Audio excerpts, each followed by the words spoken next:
whatever work you're doing, you need to be able to write your thoughts and make your arguments in a clear, concise manner. And I've got pretty good practice doing that in the Africana Studies program. What I realized when I started studying French was that it was more than just a language. It was more than just a different word for something that you already knew. It was actually a different way of viewing the world. My degree in Spanish linguistics really trained and taught me that a holistic view of the world is the most important element when looking at a problem to try to solve it.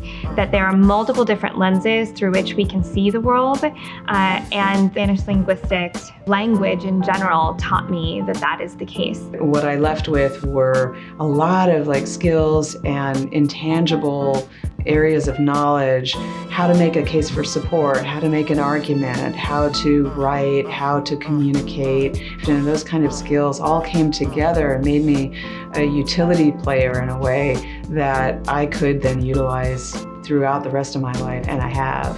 A lot of students come in with very limited perspectives, and the idea is to open them up to the broader humanities. Humanities or liberal arts education gives you the vision and the empathy to see other people and to try and understand them. It gives you the tools to look a little deeper and to understand what your commonalities are. And I think in the end, you find out that most people, we have more things in common than we do differences. The examination of what tethers us together, the examination of what binds us one another now and across centuries, the consciousness that great books speak conscious to conscious across the centuries. And we can remember that when there's somebody suffering, that maybe addressing them as another human with dignity is of immense value. I think it really boosts your empathy. If you are ever that person who is in a new country with a language that maybe you have some idea about how it works, but you're not fully fluent in it, it's not your first language, for me has been really, really useful in working with a lot of my patient populations here.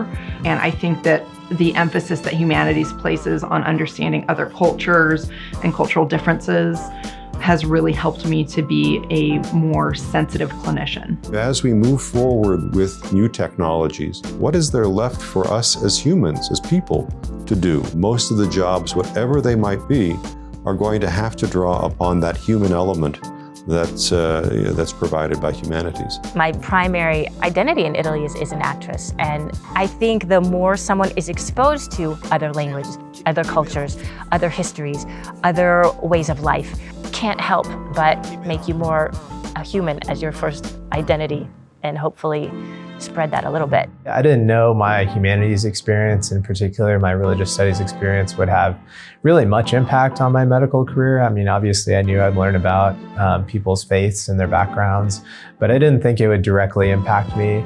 And I think graduate schools and professional schools are really looking for that in their candidates. They want people who realize what this means. It's not just a job, it's a career that you're helping everybody with. And I think humanities degrees really emphasize that.